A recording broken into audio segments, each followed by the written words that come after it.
الحمد لله رب العالمين والصلاة والسلام على أشرف الأنبياء والمرسلين. Alors le sujet paraît anodin quand on le mentionne, quand on le cite, surtout sur un mimbar. Mais c'est un sujet qui fait partie des sujets les plus importants, car on va parler d'une caractéristique qui était une habitude chez le prophète Mohammed alayhi salatu wassalam. Et Dieu dit dans le Saint-Coran, لَقَدْ كَانَ لَكُمْ فِي رَسُولِ اللَّهِ أُسْوَةٌ حَسَنَةٌ. Vous avez certes dans le messager d'Allah un excellent exemple à suivre. Alors, certaines personnes pensent que suivre le prophète Mohammed alayhi salatu wassalam, eh bien, c'est le prendre comme exemple à travers ses traits caractéristiques physiques, simplement. C'est une chose, le fait de se renseigner à quoi ressemblait le prophète alayhi salatu wassalam, quel était le physique du prophète alayhi salatu wassalam, c'est une chose importante. Et d'autres personnes pensent que c'est suivre certains traits comportementaux qu'avait le prophète alayhi salatu wassalam et ils mettent de côté d'autres. C'est une chose de suivre certains traits qu'avait le prophète alayhi salatu wassalam, traits de caractère, de moralité, mais il faut prendre le comportement du prophète alayhi salatu wassalam dans son ensemble pour voir vraiment et comprendre vraiment qui était Muhammad ibn Abdullah alayhi salatu wassalam. Et on a tendance à oublier ici cet élément qui faisait partie intégrante de la vie du prophète alayhi salatu wassalam. Ce trait de caractéristique qu'avait le prophète alayhi salatu wassalam, cette qualité qu'avait le prophète alayhi salatu wassalam. Preuve en est, certaines personnes, quand tu vas citer cette qualité-là, ils vont penser que c'est quelque chose que le prophète alayhi salatu wassalam faisait de temps en temps. C'est bien mais pas trop important, il ne faut pas s'attarder sur ce sujet-là. C'est une erreur grave. Comme on va le voir, bi'idhnillahi tabaraka wa ta'ala. On parle de quoi ici? On parle du sourire. Simplement, le fait de sourire. Alors il faut savoir que le fait de sourire, eh bien, apporte un apaisement physique, mais aussi intérieur et psychologique. Donc il faut savoir que ton comportement intérieur, ton psychologique va avoir des répercussions sur tes traits physiques. On le sait, quelqu'un qui va mal dans son fort intérieur, ça se répercute sur son visage. Il est marqué, il pleure, il est fatigué, il ne veut pas trop sourire, etc. Et quelqu'un qui se sent bien dans son fort intérieur ou au niveau psychologique, cela va se répercuter sur ses traits physiques, sur son apparence physique. Il va sourire, il sera joyeux, il sera épanoui, etc. L'un ne va pas sans l'autre, bien sûr, c'est-à-dire l'intérieur et l'extérieur. Eh bien, le sens inverse est valable aussi. Si quelqu'un eh bien, s'applique à s'efforcer, à montrer des traits de caractéristiques, des traits physique qui montre l'apaisement, la joie, cela va avoir une répercussion dans son psychologique et dans son fort intérieur. C'est-à-dire, quelqu'un qui va s'efforcer de sourire, d'avoir un visage détendu, d'avoir un visage apaisé, même si dans son fort intérieur ça ne se passe pas bien. Eh bien, cela va se répercuter dans son fort intérieur et cela va apaiser ses douleurs et ses souffrances et ses angoisses. Et cela est prouvé. Et cela, on peut le prouver de manière scientifique, comme beaucoup de chercheurs l'ont prouvé, comme on va le voir, mais aussi à travers les enseignements divins et prophétiques, on le retrouve. De même que quelqu'un, si, eh bien ici, il a l'habitude d'avoir le visage renfrogné, il a l'habitude ici d'être toujours triste à travers ces traits qu'on peut apercevoir sur son visage, etc., eh bien ça va avoir un impact automatiquement dans son fort intérieur et son psychologique. Même intérieurement, il ne sera jamais bien. C'est pour ça qu'il est important de comprendre qu'il faut goûter à l'apaisement, à la réjouissance, à la tranquillité, à la joie de manière intérieure et extérieure. Et pour cela, il faut faire un travail d'intérieur et d'extérieur. Travail d'extérieur, c'est quoi? Force-toi à sourire. C'est pas plus compliqué que cela. Pourquoi? Tu vois quelqu'un qui sourit et dont tu vas dire qu'il est triste. Automatiquement, si tu souris, cela va montrer que tu es joyeux. Et quand tu te dis, c'est-à-dire, comme disait une psychothérapeute et une psychologue très connue, dont je vais citer certaines de ses paroles qui sont très intéressantes, qui est née à Moscou et a vécu ici en France. Ici, elle disait que le conscient et le corps entendent les plaintes. Et cela a une répercussion ici sur les résistances immunologiques du corps qui vont résister contre les attaques comme le cancer. Donc celui qui va se plaindre beaucoup, eh bien cela peut aggraver des maladies telles le cancer. Et celui qui combat ces plaintes-là, mais est toujours dans un certain apaisement à travers ses paroles, comme le musulman. Qu'est-ce qu'il dit? Alhamdulillahi ala kulli hal. Peu importe la situation. Le prophète, il nous a enseigné ça. Le prophète, c'est un psychologue, psychothérapeute, tout ce que tu veux. Hein. Tu peux mentionner toutes les qualités que tu veux. Il y a 14 siècles. Il dit dans tous les cas, tu dis, bah, tu remercies Allah. Donc, le fait de remercier, c'est qu'on est content. Donc, sois content, peu importe ce qui arrive. Au mieux. Alhamdulillahi ala kulli hal. Il nous a enseigné ici cette parole qui est louange à Dieu. Je te remercie, Dieu. Je suis reconnaissant, peu importe la situation. Eh bien, elle rappelle, cette psychologue, psychothérapeute, eh bien, après avoir fait une étude, une longue étude, elle dit que le conscient et le corps entend les plaintes, et l'inversement aussi. C'est-à-dire, quand le corps, ou bien le subconscient ou le conscient, eh bien, entend ces bonnes paroles qui sont la réjouissance, la gaieté, il entend et cela renforce les résistances immunitaires aussi du corps, et cela peut, ça ne va pas éradiquer le cancer, ce n'est pas une solution miracle, mais ça peut ralentir l'impact néfaste du cancer. Et cela est prouvé aujourd'hui. Et ce n'est pas en citant des cas qu'on ne connaît pas. Wallahi, nous on l'a vu. Des personnes âgées qui étaient sur leur lit d'hôpital, très âgées aujourd'hui. Et ici, on leur a dit, les médecins leur ont dit, ça y est, il est atteint d'un cancer grave. Logiquement, il lui reste quelques semaines à vivre. Et cela, je me rappelle, ça fait maintenant peut-être 4 ans. La personne est en bonne santé, elle va bien, alhamdoulilah, qu'Allah prolonge sa vie, lui accorde bonne santé et réussite ici-bas et dans le delà. Eh bien, elle va toujours bien. Là, quand tu vois la personne, quand tu parles à la personne, pas une fois, je l'ai entendu se plaindre, pas une fois, elle va dire je suis malade, ceci, ou alors baisser les bras ou être pessimiste. Non, toujours optimiste. Et souvent, ça, ces leçons-là, c'est les personnes âgées qui nous les donnent. C'est les parents, hein. Peu importe, quand ils sont à l'hôpital, quand ils sont dans les derniers instants de leur vie, tu leur parles, qu'est-ce qu'ils te disent? Alhamdulillah, alhamdulillah. Alors que quand tu vois, par expérience, il y a des cas aujourd'hui, des jeunes qui sont atteints de cancer, etc. Et subhanallah, plus les années passent et plus les cancers touchent des personnes en bas âge. Ça, c'est dû à beaucoup de facteurs. Hein. Entre autres, hein, bon bref, sans rentrer trop dans les détails, ce n'est pas le sujet. Mais à la couline, on voit qu'il y a de plus en plus de jeunes qui sont touchés par des cancers, des maladies qui, à une certaine époque, touchaient plus que les personnes âgées. Donc personne n'est à l'abri quelque part. Et quand tu vois les réactions des jeunes, certains sont patients, mais ce n'est pas les mêmes, ça n'a pas atteint le même degré de reconnaissance et de patience et d'endurance qu'ont les personnes âgées. Rien à voir, rien à voir. Personnes âgées, c'est rare que tu vois une personne âgée se plaindre quand il est malade. Les jeunes, ils sont vite en panique. Ils sont vite pris d'une certaine panique, d'une certaine... Et c'est pour cela qu'il est important de comprendre que le fait d'être optimiste, comme elle donnait un exemple très connu, hein, tu peux prendre le verre ou la bouteille, elle dit le pessimiste, quand il va voir une bouteille remplie à moitié, eh bien, le pessimiste, qu'est-ce qu'il va se dire? Oh, il va regarder le côté qui est vide. La moitié est vide. Est-ce que j'aurai assez? Est-ce que cela va me suffire? L'optimiste, qu'est-ce qu'il va dire? Et c'est ce qu'on doit être. Et c'est à ça que le prophète alayhi salatu wassalam a appelé sa communauté, à être optimiste. Il va regarder le côté plein. Il va dire, elle est à moitié pleine. Alhamdulillah. Il va regarder le bon côté des choses. Le fait d'être optimiste, cela repousse l'aggravation des maladies psychologiques et physiques, mets-le dans ta tête.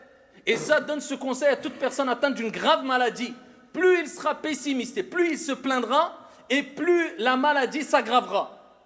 Et moins il sera pessimiste, plus il sera optimiste, plus il regardera les bons côtés des choses, plus il patientera, et plus cela aura un impact positif sur le rétablissement de sa situation, si on veut, ou sur sa guérison, bi'idnillahi tabaraka wa ta'ala. Cela est prouvé maintes fois, et voilà pourquoi le prophète alayhi salatu wassalam nous a appelé toujours à être optimistes, quoi qu'il arrive. Quoi qu'il arrive. À titre d'exemple, et ça, le prophète, quand il a parlé de cet exemple-là, dans le hadith rapporté par Muslim, il utilise le terme ou qu'est étonnant. Il a utilisé le terme, voilà, pour montrer que c'est quelque chose d'étonnant quand même, ce comportement-là. Et il rappelle, cela est spécifique pour le croyant. Parce que le croyant, quelqu'un qui est croyant, il sait pertinemment que la vie ne s'arrête pas là. Il sait que c'est une étape à passer, cette vie-là. Mais que la vraie vie éternelle continue dans l'au-delà. Ça ne s'arrête pas là. Oui, on meurt, mais ce n'est pas une mort éternelle. Allah dit « Kullu nafsin dha'iqatul maut » Chaque âme goûtera. Il n'a pas dit « chaque âme mourra » parce que l'âme est éternelle. Il dit « goûtera » parce qu'elle ne va pas mourir, l'âme. Donc on ne meurt pas vraiment. On meurt, mais on se comprend. On a une vie qui continue. Notre vie continue. Donc ici, le prophète alayhi salatu wassalam nous rappelle que le croyant réagit d'une manière qui est étonnante. Pourquoi? Parce qu'il sait qu'il y a une vie après la vie. La vie continue, tout ne s'arrête pas là, contrairement à celui qui n'est pas croyant, avec tout le respect qu'on doit aux non-croyants, mais lui, qu'est-ce qu'il se dit? Quand il est malade ou quand il...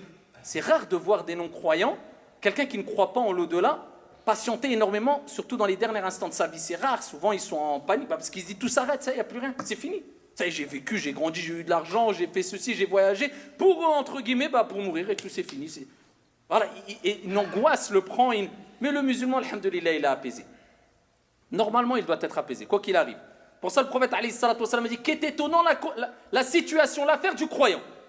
Tout ce qui lui arrive est un bien pour lui. Tout. Et il dit alayhi salatu wassalam, quand il lui arrive un bien, il remercie Allah azza wa jal, il est reconnaissant, et c'est un bien pour lui. Et il est heureux. Alhamdulillah. Mais quand il lui arrive un mal, il patiente et endure, et cela est un bien pour lui. Et pourquoi pas, alors qu'Allah tabaraka wa ta'ala dit dans le Coran al-Karim, Allah rétribuera les patients ici sans compter, tellement que la récompense est énorme, la récompense du patient.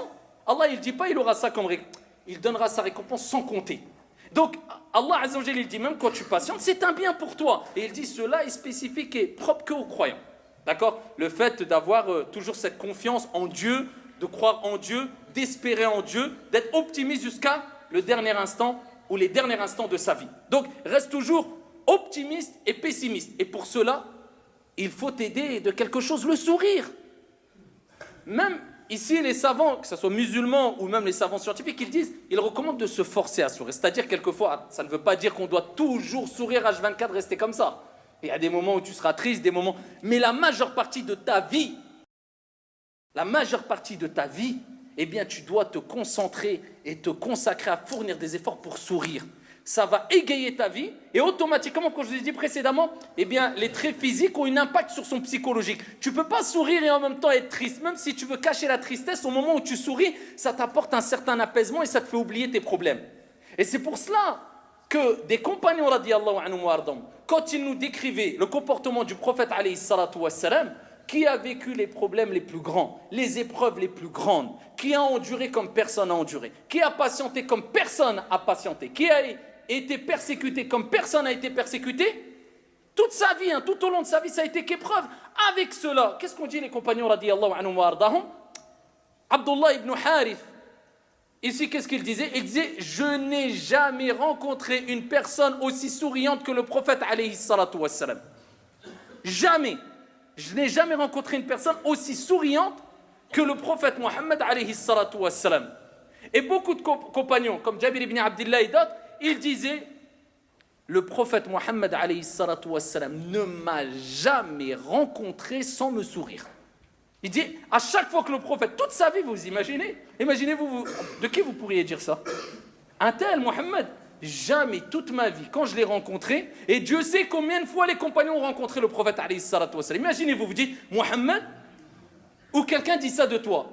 D'accord, il te cite, jamais dans ma vie, je l'ai rencontré sans qu'il me sourie. Tout le temps, il me sourit.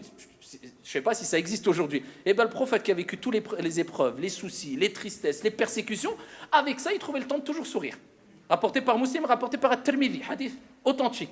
Jamais le prophète alayhi salatu wassalam rencontré, comme il a dit Ibn Abdillah, sans lui sourire. Sourire au visage. Le prophète avait cette habitude-là, parce qu'il savait que ça a poussé le croyant à être optimiste, et il savait que c'était une sadaqa. C'est pour ça que lui-même alayhi salatu wassalam a dit, tabassumuka, le fait de sourire au visage de ton frère, sadaqa, c'est une aumône.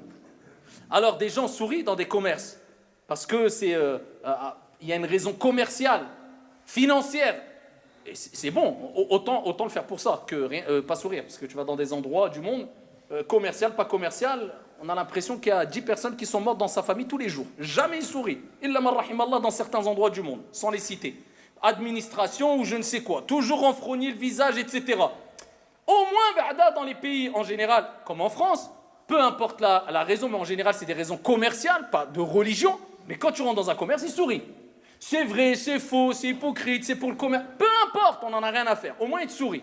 Voilà, ça apaise les choses. Nous, non seulement on doit le faire d'un point de vue comportemental vis-à-vis des gens, mais en plus, c'est une aumône, c'est une ibada, c'est un acte d'adoration. Donc, tu peux gagner par la cause du sourire de l'argent, mais aussi des bonnes actions. Le prophète, alayhi salatu wassalam, il dit le sourire sur le visage ou le fait de sourire à ton frère, c'est une aumône auprès d'Allah tabaraka wa ta'ala. Donc, le prophète, il nous motive. On sait qu'il mettait en application ça énormément, mais en plus de cela, il nous motive à le faire. De plus, le prophète, alayhi salatu wassalam, tellement qu'il aimait sourire. D'accord? Et ça ne veut pas dire que le prophète passait son temps à rire. Sourire, rire, c'est pas pareil. Le prophète aimait sourire. Souriait énormément. Ça ne veut pas dire que le prophète riait pour un oui ou pour un non et passait sa journée à rire. Au contraire, les compagnons n'aimaient pas, ça ne veut pas dire qu'ils n'aimaient pas rire. Le prophète lui-même riait, les compagnons riaient, mais passaient leur temps à rire. Pourquoi? Parce qu'il disait que cela, ça fait diminuer la prestance, le charisme de la personne. Quelqu'un qui rigole toute la journée, à la fin tu dis c'est quoi, c'est un enfant ou c'est un... Il y a des limites quand même. Mais le prophète riait, mais par contre, il aimait rire, le prophète alayhi salatu wassalam, il sourire avec les compagnons radiyallahu anhum wa ardahum. Comme je vous ai dit, c'était pas 24 heures sur 24, mais il détestait une chose, le mensonge. Il riait sans mensonge, alayhi salatu wassalam. Donc, rire, faire des blagues, entre guillemets, on se comprend, etc., pas de mal, mais sans mensonge. Il faut que ça soit toujours une chose qui n'est pas accompagnée de mensonge, alayhi afdalu salati wa taslim, tel était son comportement. Mais dans toutes les situations, même les situations qui aujourd'hui, nous, si on les vivait, parce qu'il faut vivre avec les hadiths du prophète alayhi salatu wassalam. Et il faut quelque part faire un voyage spirituel, je ne vais pas dire physique, mais spirituel, ici à travers le hadith, le contexte et l'époque, quand on cite un hadith du prophète. Imaginez-vous, quelqu'un aujourd'hui va venir vous voir, on va venir voir un imam ou un savant ou un théologien, peu importe, et il va lui parler, raconter une chose, ou alors un péché qu'il a fait. Pas un péché, un grand péché grave. Il a fait un grand péché. Vous trouverez l'occasion, vous, de sourire? Vous allez dire, non, la chose, elle est trop sérieuse, c'est pas le moment de sourire. Le prophète, alayhi salatu wassalam, dans certaines situations comme cela, ou à son époque, et c'est qui? C'est ni toi ni moi. Regardez la miséricorde du prophète, alayhi salatu wassalam. Où sommes-nous? Le prophète, à son époque, il avait la révélation, c'était le sérieux, c'était les meilleurs des hommes avec lui, à son époque, c'était les compagnons. Eh bien, il y a un compagnon qui est venu le voir en lui disant, Ya Rasulallah, je suis perdu. Rapporté par Muslim, je suis perdu. Le prophète alayhi salatu wassalam dit, qu'est-ce qui t'arrive? Devant tous les compagnons à la mosquée. Il dit, c'était le jeûne du Ramadan. C'était le mois du Ramadan. Vous connaissez le hadith? Qu'est-ce qu'il lui a dit? Il lui a dit, j'ai eu un rapport pendant la journée avec mon épouse. Vous savez que c'est interdit d'avoir un rapport avec son épouse pendant la journée du jeûne du mois du Ramadan. Le soir, c'est autorisé, bien sûr. Et ici, le prophète alayhi salatu wassalam lui a dit, approche. Il s'est approché. Est-ce que vous pensez que le prophète lui a dit, catastrophe, t'as pas honte, toi t'es un compagnon, t'es l'exemple. T'es pas comme les autres.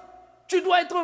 Aujourd'hui, quand on entend certaines personnes parler, wallah, on a l'impression qu'ils sont meilleurs et plus ascètes que les compagnons. Pourquoi je dis plus? Parce que les compagnons ne réagissent même pas comme ils réagissaient eux. Dur avec les gens, doux avec eux. Après ils veulent s'appeler, on suit les salafs. Et qu'est-ce qu'il a dit le prophète alayhi salatu wassalam? Il dit, approche-toi.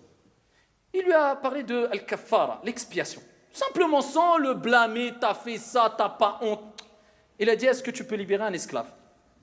Il a dit, libérer un esclave, j'ai pas d'argent pour libérer un esclave. Khalas. Il a dit, est-ce que tu peux jeûner 2 mois, l'expiation, 2 mois consécutifs? Et tu jeûnes. Imaginez-vous quelqu'un, tu lui dis, est-ce que tu peux faire ça? Il est pauvre. Tu vas lui dire, tu jeûnes 2 mois consécutifs. C'est le prophète qui a dit, Akhi. Il va dire, moi je peux pas. Juste une parole, moi je peux pas. Tu vas dire, comment ça tu peux pas? Tu as fait des efforts, il a rien dit, le prophète alayhi salatu wassalam. Il a dit 2 mois, bzaf aliya. Je vais jeûner 2 mois consécutifs. Il a dit, je peux pas, salaha, je peux pas. Le prophète, il lui a dit, est-ce que tu peux nourrir 60 pauvres? Il dit, 60 pauvres? Je peux pas, j'ai pas l'argent pour nourrir 60 pauvres. Le prophète, il a gardé le silence, il a attendu. Alayhi salatu wassalam. Vous imaginez? Il s'est pas précipité à répondre. Il a réfléchi. At-ta'anni min Allah. Le prophète il dit, la réflexion vient de Dieu et la précipitation vient de Shaitan. Le prophète lui-même, il a réfléchi. Attends, sa situation là, elle est complexe. Il n'a pas d'argent, il ne peut pas jeûner. Il attend. Il voit une personne rentrer avec un panier de dattes à la mosquée. Il lui dit, Foulen, viens. Il parle avec lui, il prend les dattes, il appelle la personne qui a commis le rapport avec son épouse pendant la journée du jeûne, il lui a donné, il lui a dit, tiens, prends les dattes. Même si ça ne vient pas de toi. Prends les dattes et va les distribuer à des pauvres, et khlas. L'expiation est faite. Il dit, Ya Rasulallah, est-ce qu'il y a quelqu'un à Médine plus pauvre que moi? C'est pour moi les dattes normalement. Qu'est-ce que je vais les donner à quelqu'un? Le prophète alayhi salatu wassalam a souri, il lui a dit, prends les dattes et pars. Alayhi salatu wassalam, dans les situations les plus délicates où on parlait de grands péchés. De grands péchés. Et ici, il lui a pas dit, t'es fini, t'es perdu. Et même à la fin, il n'a pas dit, t'exagères, tu cherches des failles, tu cherches là. Il a dit prends et pareil. Et le prophète a souri jusqu'à ce qu'on a vu ses canines, comme il le relatait dans Sahih Muslim, alayhi salatu wassalam. Même avec ceux qu'il n'aimait pas, rapporté par l'imam al-Bukhari, il est rapporté qu'un homme dont le prophète alayhi salatu wassalam avait parlé, il avait attesté que c'était une personne mauvaise. Et alayhi salatu wassalam, Dieu sait comment il était bon et miséricordieux et généreux. Si le prophète atteste qu'une personne était mauvaise, c'est vraiment qu'elle était mauvaise. Il était avec Aïcha radiyallahu anha wa ardaha. La personne rentre chez lui. Le prophète l'a accueilli d'un bon accueil. Avec le visage, comme il le relatait dans Sahih al-Bukhari, avec un visage détendu. D'accord? Comme le prophète alayhi salatu wassalam dit في الصحيح ولا تحقرن شيئا من المعروف ولو أن تلقى أخاك بوجه طليق. Ne néglige aucune action. Ne te dis pas c'est rien. Ne serait-ce que le fait de rencontrer ton frère avec un visage détendu. Billahi alaykum. Ceux qui, quand tu les vois, ils te passent au scanner pour savoir d'où tu viens, qui t'écoute, qui t'est. Ils appliquent cela, ils sont sur la sunna du prophète ou la sunna de Iblis ou je ne sais qui. Le prophète, c'est les paroles du prophète, alayhi salatu wassalam. Un visage détendu. Voilà, tu as tout le temps d'avoir des rides. Tu vas vieillir. Ne te fais pas des rides avant l'heure. Et souris. Et comme disaient certains, les dents, c'est pas une awra. Tu peux les montrer tes dents, il n'y a pas de problème. Et ici, le prophète, il nous dit, et il nous rappelle que même envers les personnes que tu n'aimes pas, que tu n'apprécies pas, alors si le prophète ne l'appréciait pas, c'est sûr que c'était une personne mauvaise. Car le prophète alayhi salatu wassalam a eu la révélation, c'est un cas spécifique, Allah a nettoyé son cœur, il a akhiré. Nous encore, on peut détester une personne, peut-être c'est toi qui es en tort. Donc, a fortiori, toi, il est plus à même, et moi, il est plus à même que j'applique ces recommandations du prophète alayhi salatu wassalam à travers son comportement dans le hadith rapporté par Al-Bukhari. Cette personne rentre. Le prophète, il a bien accueilli, visage détendu, un bon accueil. Il est parti. Aïcha, elle est partie demander au prophète, elle dit, ya Rasulallah. Elle dit, tu me parles de lui, tu me dis comme quoi c'est une personne mauvaise. Pourtant, quand il est rentré à la maison, tu l'as accueilli d'une bonne manière et tu as eu le visage détendu et il se tourne vers Aïcha. Et il dit, ya Aïcha, est-ce que j'ai déjà été vulgaire ou méprisable vis-à-vis des gens? Il lui dit, moi, j'ai jamais été mauvais vis-à-vis des gens. Regardez, il rappelle, je réponds pas au mal par le mal. Il dit, pourquoi tu voulais que... C'est comme s'il disait, tu pensais que j'allais réagir en faisant du mal à une personne qui est mauvaise. Il dit, est-ce que tu m'as déjà vu vulgaire ou mauvaise?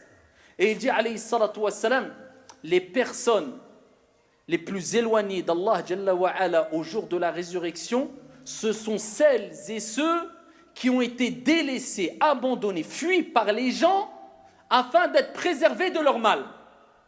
Pour rappeler, je ne veux pas être moi comme ces gens-là. Moi, je ne réponds pas au mal par le mal.